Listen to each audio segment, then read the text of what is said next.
तो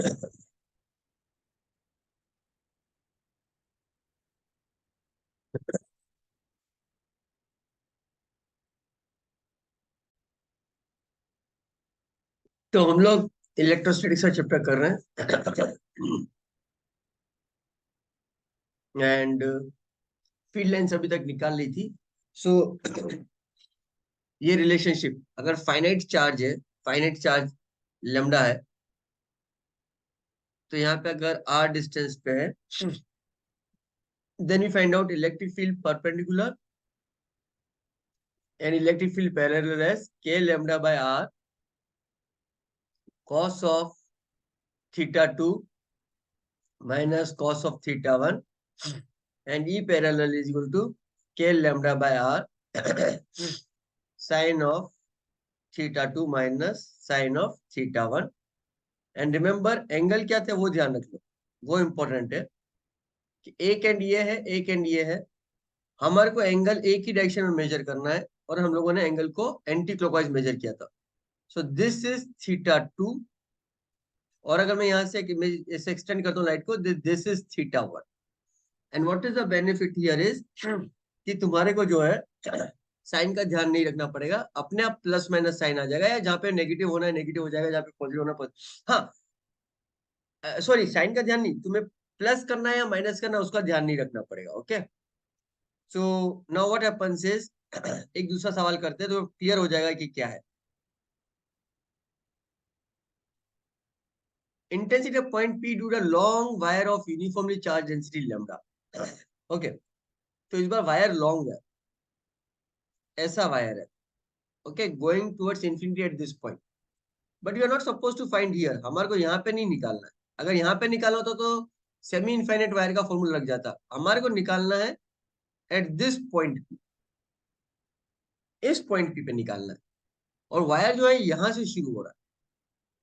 सो if I just take this, तो इसका जो परपेंडिकुलर डिस्टेंस है वायर से, वो वाला ये वाला डिस्टेंस है आर। ओके, ये आर है। एंड जो हमारे एंगल मेजर करेंगे, तो थीटा टू जो एंगल, थीटा वन जो एंगल मेजर होगा वो ये वाला होगा। और ये एंगल कितना दे रहेगा?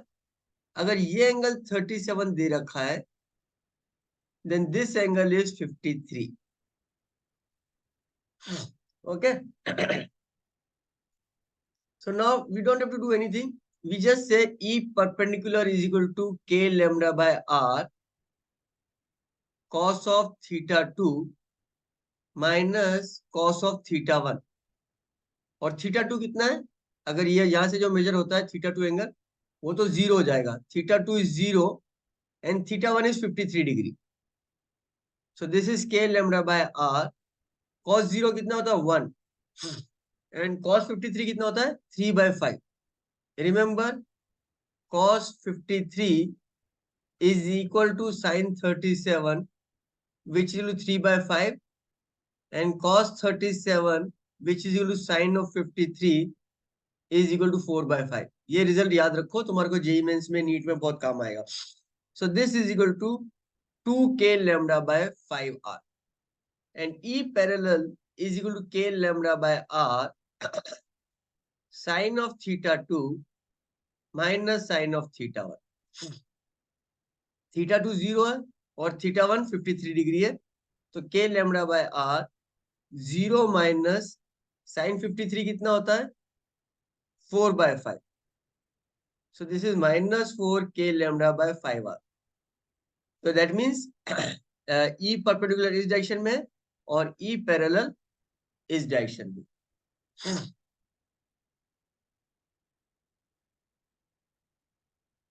Okay, 2k lambda by r, 4k lambda r by 5। तो E नेट निकालना है। E नेट कितना हो जाएगा? दोनों परपेंडिकुलर तो a square plus B square.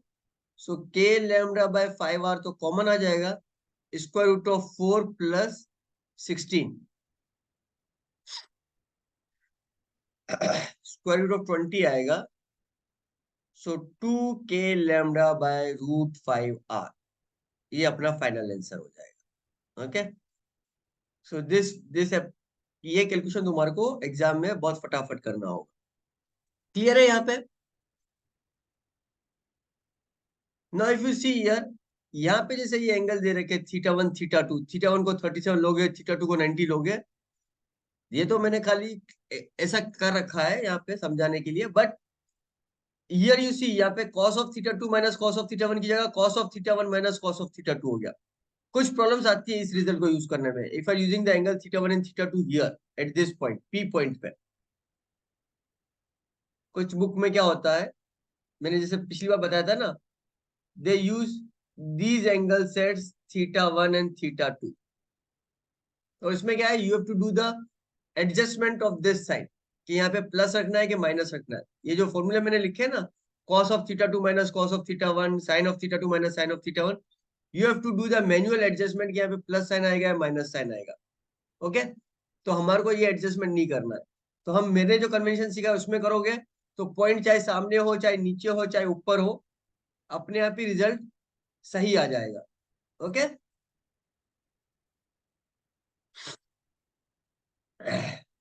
चले आगे, उतार लो इसको।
ओके, नेक्स्ट,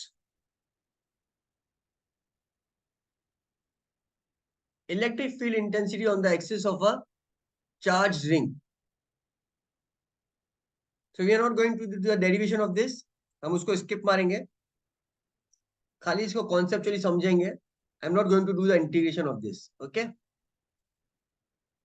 ये रिंग है जिसपे चार्ज Q है, यूनिफॉर्मली स्प्रेड है, और रिंग का रेडियस मैंने R ले लिया है। So the radius of the ring is R, and at a distance a from the center of the ring you have to find out the electric field. To understand like this, यहाँ पे एक छोटा सा element ले लो dq, then the electric field due to this dq will be in this direction. Similarly अगर positive है तो, है ना, और नेगेटिव है तो उल्टा आ जाएगा, नेगेटिव है तो इस डायरेक्शन में आ जाएगा। सो हम पॉजिटिव चार्ज मान रहे हैं, दैट्स नॉट एन इश्यू। उसी तरह से इसके डायमेट्रिकली अपोजिट अगर अपन एक ले लेंगे, then the electric field due to this diametrically opposite will be in this direction. Okay, ऐसे अगर अपन रिंग के दो कोई भी पॉइंट्स डायमेट्रिकली अपोजिट लेंगे, तो उनके जैसे जो इलेक्ट्रिक फील्ड है ऐसे ऐसे ऐसे डाइवर्जेंट लाइन जैसे जाएंगे। ओके, तो इनके जो कंपोनेंट्स होंगे वो इस डायरेक्शन में, तो दोनों के कंपोनेंट्स ऐड हो जाएंगे। ब्लू वाले का कंपोनेंट इस डायरेक्शन में ऐड हो जाएगा, और व्हाइट वाले का कंपोनेंट भी इस डायरेक्शन में ऐड हो जाएगा, और इसके परपेंडिकुलर डायरेक्शन में दोनों कंपोनेंट कैंसिल हो जाएंगे। Okay, so what will happen is, अगर अपन ये एंगल थीटा लेते हैं, then d cos theta will keep on adding in the direction of the x axis, and d sin theta जो है वो कैंसिल हो जाएगा। So what happens is net electric field E will be integration of dE cos theta. जहां पे D क्या हो जाएगा, डी हो जाएगा के टाइम्स, के नहीं लिखते, 1/4 pi epsilon naught D Q upon, ये इसका आर है, तो R square is what, R square plus A square. Okay, अब कॉस थीटा करके इसको इंटीग्रेट कर देंगे, फाइनली जो आंसर आ जाएगा वो आ जाएगा E is equal to K Q A upon, K नहीं लिखूंगा मैं,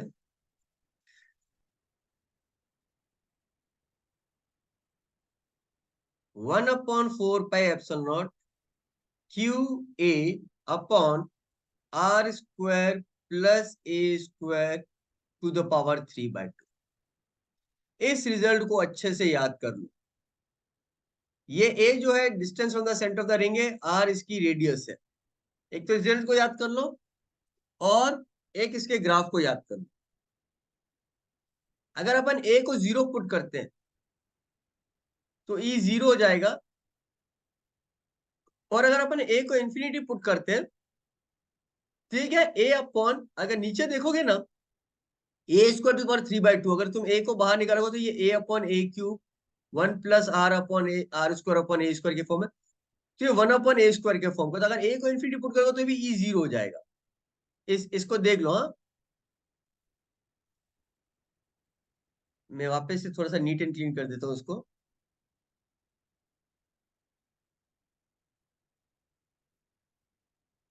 ये वाला जो पोर्शन है ना, इसको मैं वापस से लिख रहा हूँ। ये ऊपर ए है और नीचे मैंने ए को कॉमन निकाला तो ए क्यूब आ गया।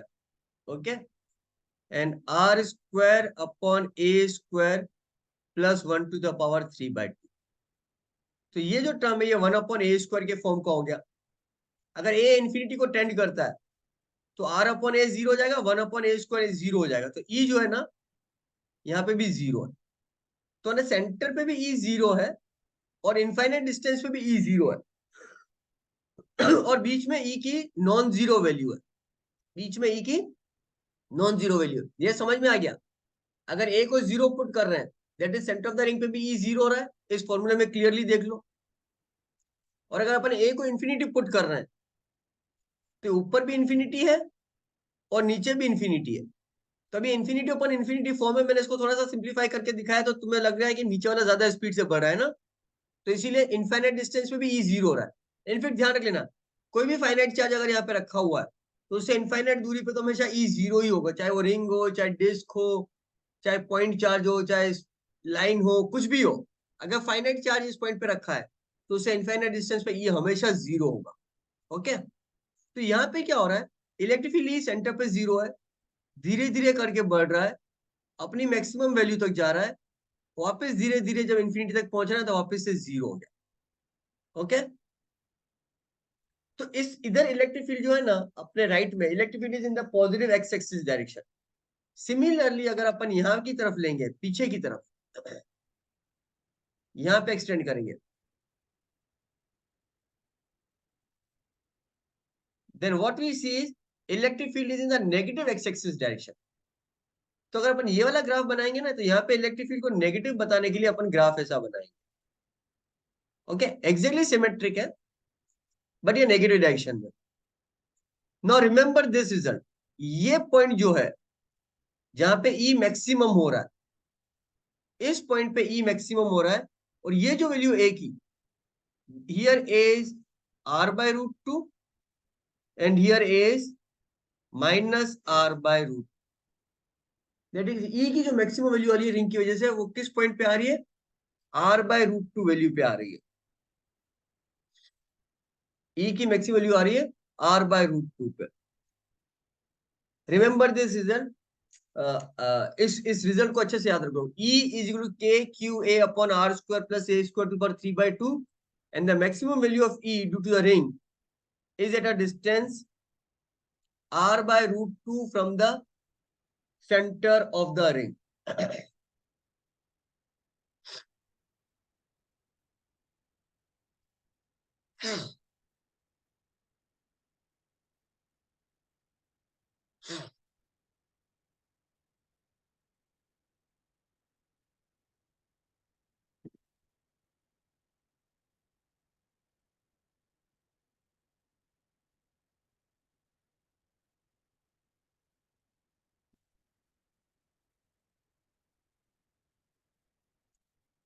क्लियर हो गया ये सबको? Yes sir. चले आगे, उतार लिया। हाँ सर। ई की वैल्यू क्या है at the on the axis of thing आ गई k Q A upon are square plus A square to the power 3/2 and at a is equal to plus minus r/√2 E is maximum. तो अपन ई की maximum value निकाले क्या एक बार? ई की maximum value क्या आएगी? E max is 1/4 pi epsilon not r/√2 q upon are square plus r² by 2 to the power 3/2. So this is equal to 1/4 pi epsilon naught r times q upon √2. This will be 2 plus 1 3r square to the power 3/2 और ये क्या है 2. So that will be cube root of 8. So this is equal to 1/4 pi epsilon naught. √2 से √2 कट जाएगा 2q upon √27 r²। Just check the calculation mistake तो मैंने कुछ नहीं की है, अजीजा मुआज आदि देख लो, कैलकुलेशन मिस्टेक तो नहीं किया मैंने कुछ। Otherwise this is the result. And ये रिजल्ट याद करने की जरूरत नहीं है, बट हाँ थोड़ा सा क्या बोलते हैं कैलकुलेशन इंटेंसिव है, तो घर पे 2-3 बार प्रैक्टिस कर लो ताकि एग्जाम में जो है ना एक आइडिया रहेगा कि नंबर कैसा आना है। चेक कर लो मैंने कुछ गलती तो नहीं की है।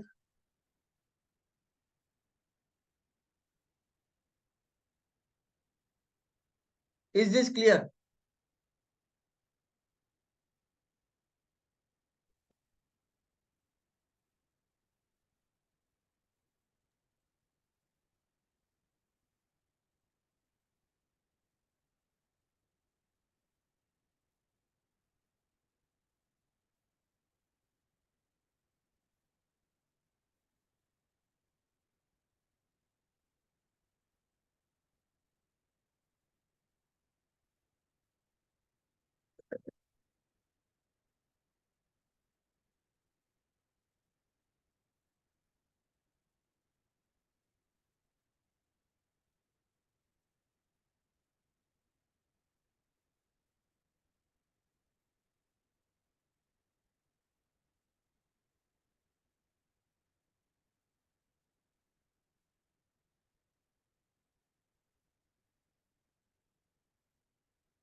ओके, चले आगे। So main important thing is ये रिजल्ट याद रखना है, a is equal to plus minus r/√2 and E की k q upon are square plus A square to 3/2। A जो r/√2 इसमें पुट भी करो एग्जाम में तो भी सवाल आ जाएगा, ठीक है।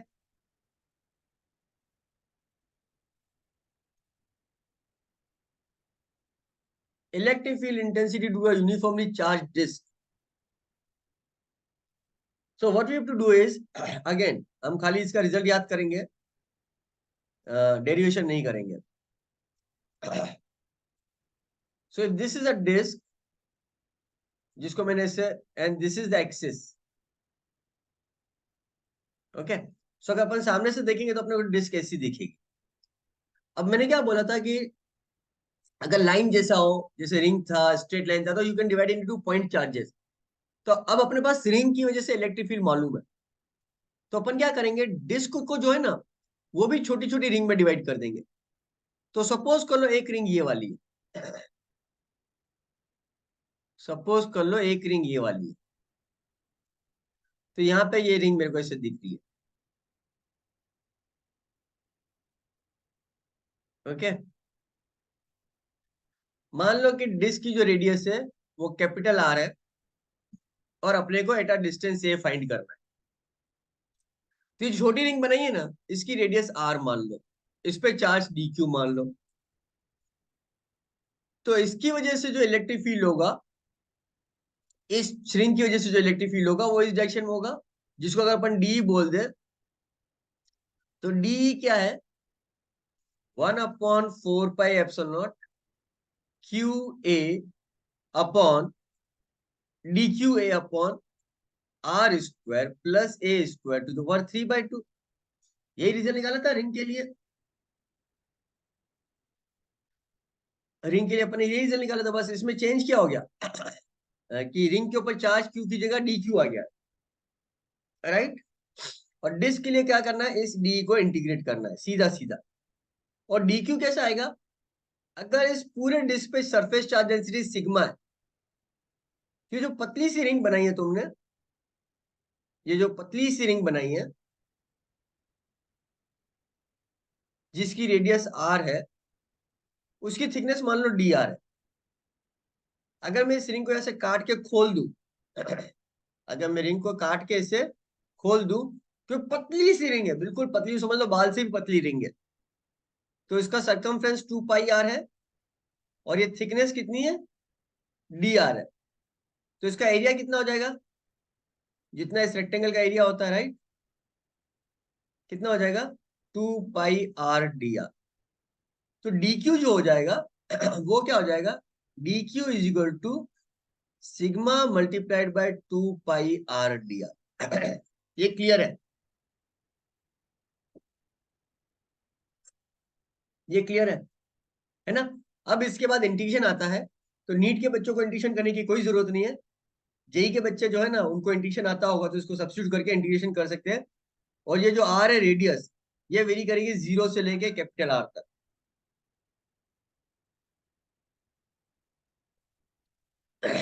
Is this clear? See I am not Yes. Helping you, मैं तुम्हारे को इंटीग्रेशन करना नहीं सिखा रहा हूँ, मैं सवाल को कंप्लीट करना भी नहीं बता रहा हूँ। नीट के लिए जरूरत नहीं है, जेई मेंस में भी ज्यादा इंटीग्रेशन वाले सवाल नहीं आते हैं। सो हमारे को तो बेसिकली रिजल्ट्स याद रखने हैं। But what I am trying to teach you is a concept, कि कॉन्सेप्ट क्या है। तो हो सकता है जब हम जेई एडवांस के लिए क्लासेस करेंगे, then we may go into this integrations. और आजकल तो ऑब्जेक्टिव पेपर में इंटीग्रेशन के सवाल ऐसे भी फिजिक्स में नहीं आते। But if you understand the concept, तो किसी भी डिफिकल्ट सवाल में भी तुम लोग इंटीग्रेशन कर सकते हो।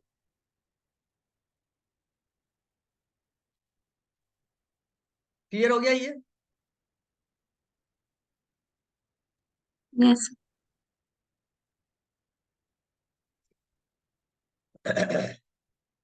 Okay.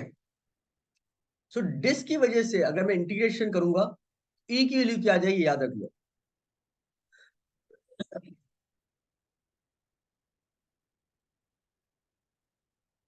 E is equal to sigma upon twice of epsilon 1 - a upon square root of a square plus r square.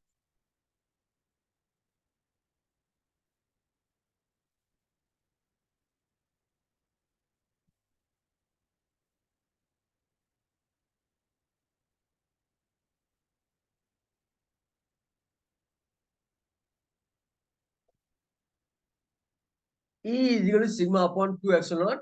तो अगर now if I say what is the electric field at the center, तो centre of the disc पे अगर तुम electric field देखोगे, E at the center, that is when A is equal to 0, is equal to sigma upon twice epsilon। याद रख लेना, centre पे जो इलेक्ट्रिक फील्ड है वो 0 नहीं है, डिस्क के। रिंग के सेंटर पे इलेक्ट्रिक फील्ड 0 था, डिस्क के सेंटर पे इलेक्ट्रिक फील्ड 0 नहीं है।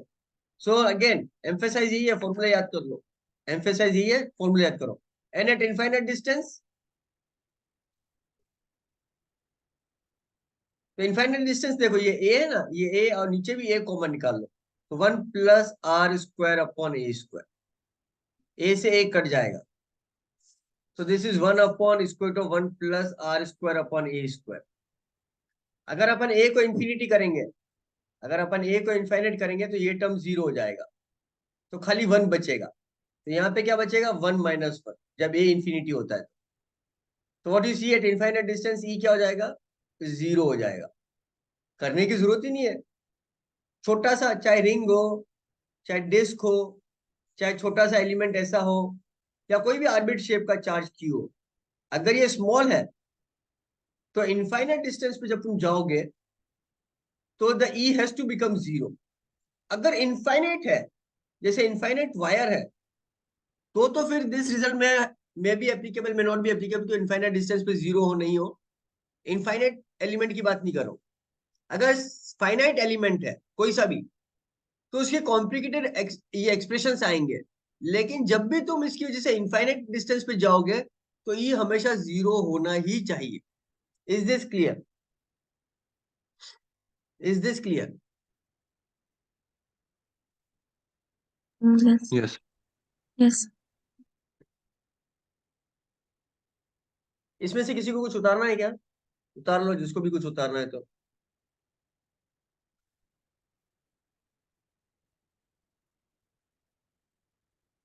उतार लिया सबने?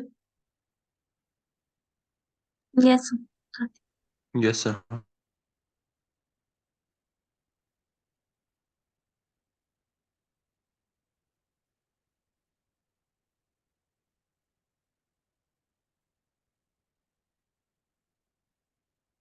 Okay, so this finishes my small part of electric field due to point charge and electric field due to certain geometries like finite wire, infinite wire, ring and disk. Okay, यहाँ पे हमने क्या finish कर दिया अभी तक? Electric field वाला portion finish कर दिया। Okay, so I share this PDF with you guys. तुम लोग क्या करो कि एक बार तो जितने रिजल्ट्स इस बुक में है ना, बुकलेट में, उन सबको अच्छे से याद कर दो, ठीक है? एंड इसकी जो शीट है लेवल 1 में, जो सिंपल सिंपल सवाल है, उसको कर लो। Next week we can discuss this level 1 sheet. Okay,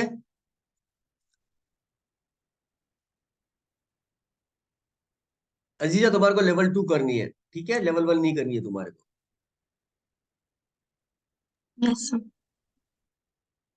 एक काम, तुम भी लेवल 1 करो, तुम्हारे को कॉन्फिडेंस आएगा। क्लियर है? Yes. So try to do this, क्योंकि तुम भी थ्योरी 2-3 बार पढ़ चुके हो। So now if you want to get the in depth understanding अगर करनी है क्लियर, तो थोड़े से सवाल करोगे ना, तो फिर क्लियर अंडरस्टैंडिंग आनी शुरू हो जाएगी। ओके, एंड ये जो एक दो डेरिवेशन, ये लास्ट क्वेश्चन जो मैंने छोड़ा है, only the students preparing for JEE should do it. NEET वाले बच्चे इसको स्किप मार सकते हैं। Okay, so we have few time, एक सवाल कर लेते हैं हम वाला, एक वाला सवाल ये वाला। 5 conducting balls A, B, C, D, E are used in an experiment. Several experiments are performed on the balls and the following observations are made. अच्छा, अपने पास क्या A, B, C, D, E जो है 5 बॉल्स है, ये conducting balls है, और कुछ भी नहीं बोला। अब ये कुछ बता रहा है कि A and C repel, A repels C, A attracts B, D attracts B and has no effect on E. A negatively charged rod attracts both A and D. तो ये बता रहा है कि कुछ कुछ के बीच में अट्रैक्शन है, कुछ के बीच में रिपल्शन है, और किसी के बीच में कुछ भी इंटरेक्शन नहीं हो रहा है।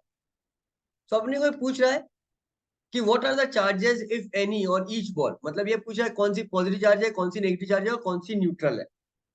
रिमेंबर, बहुत सिंपल जो कॉन्सेप्ट अपन ने पढ़ा था, the test of charging is repulsion. अगर दो ऑब्जेक्ट रिपेल कर रहे हैं तो अपन 100% श्योर है कि दोनों पे सेम चार्ज है। यानी क्या, तो दोनों पे पॉजिटिव चार्ज है या दोनों पे नेगेटिव चार्ज है। So repulsion is the foolproof test that both the bodies are charged. Okay, लेकिन वो अट्रैक्ट कर रहे हैं, then attraction is not foolproof. हो सकता है कि एक बॉडी चार्ज हो और दूसरी बॉडी अनचार्ज हो। तो फिर अनचार्ज बॉडी क्या है, बिकॉज ऑफ इंडक्शन जो है ना, अट्रैक्ट हो सकती है। Okay, so when you are solving this question, तो हमारे को सबसे पहले देखना पड़ेगा अट्रैक्शन क्या है और रिपल्शन क्या है। तो बॉल ए रिपेल्स सी, बॉल ए रिपेल सी,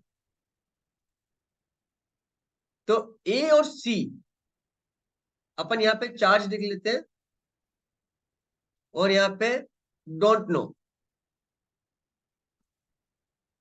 और यहाँ पे अनचार्ज लिख लेते हैं। ओके, तो ए और सी क्योंकि एक दूसरे को रिपेल कर रहे हैं, अभी पहले लाइन से अपने को क्या पता चल रहा है, ए रिपेल सी, जिसका मतलब ये दोनों चार्ज है और ये एक दूसरे को रिपेल कर रहे हैं, तो इन दोनों पे सेम चार्ज होगा। एंड ए अट्रैक्ट्स बी, अब बी अट्रैक्ट हो रहा है ए से, तो बी चार्ज भी हो सकता है और बी न्यूट्रल भी हो सकता है, वी डोंट नो।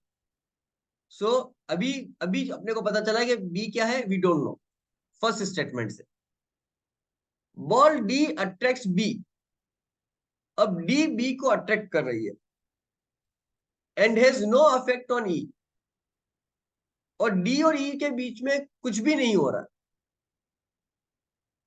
अगर डी और B, D and E, ball D has no effect on E, अगर डी और ई एक दूसरे को ना तो अट्रैक्ट कर रहे हैं ना ही रिपेल कर रहे हैं, देन व्हाट कैन वी से, कि दोनों ही डी और ई अनचार्ज है। सेकंड स्टेटमेंट से अपने को क्या पता चला, डी एंड डी दोनों ही अनचार्ज है। और जैसे डी एंड डी अनचार्ज पता चल रहा है अपने को, लेकिन डी जो है वो बी को अट्रैक्ट कर रहा है, डी जो है वो बी को अट्रैक्ट कर रहा है। अभी अपन ने बोल दिया डी तो अनचार्ज है, इसका मतलब बी क्या हो गया, बी चार्ज हो गया। इसका मतलब अभी तक जो डोंट नो था, अब वो बी यहां पे आ गया, अब वो बी क्या हो गया, यहां पे आ गया, अननोन से चार्ज पे आ गया।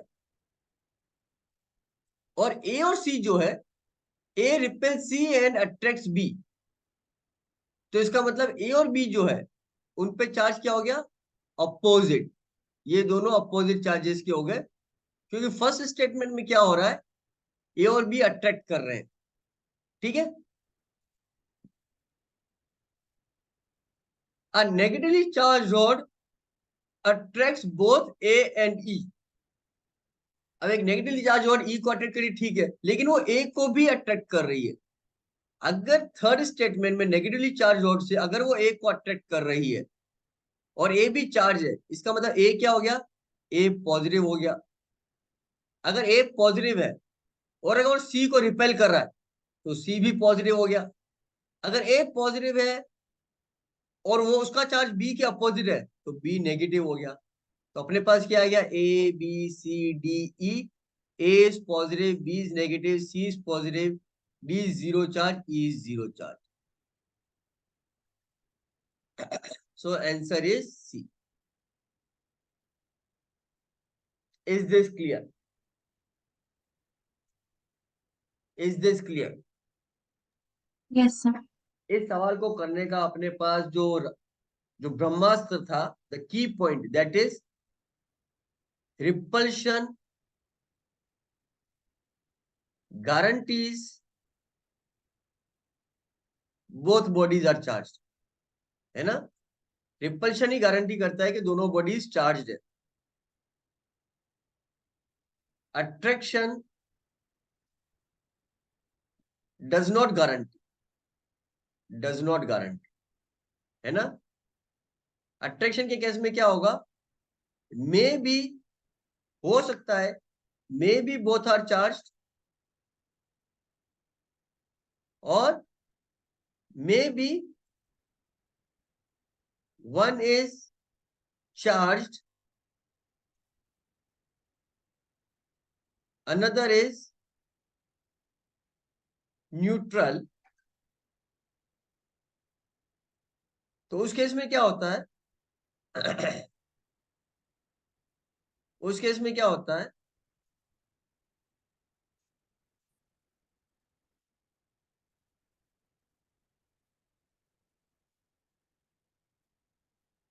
उस केस में क्या होता है, इस केस में क्या होता है, attraction is because of polarization, है ना। जैसे अगर ये पॉजिटिव चार्ज है और अगर ये न्यूट्रल बॉडी के बगल में आता है तो न्यूट्रल बॉडी के यहाँ पे नेगेटिव चार्ज इकट्ठा हो जाएगा और पॉजिटिव चार्ज उससे रिपेल हो जाएगा।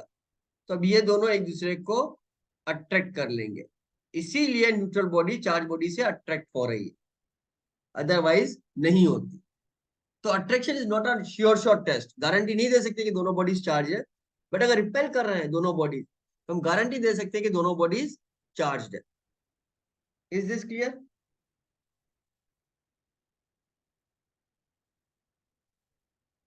Yes. ठीक है, तो we'll over the class here only, we'll continue tomorrow with the next topic potential. Potential को थोड़ा स्टडी करेंगे, सो फील्ड वाले टॉपिक को अच्छे से रिवाइज कर लेना। I will share my PDF file with you guys, तो तुम लोग अच्छे से उसको रिवाइज कर लो। ओके, चलो class is over, bye bye everyone.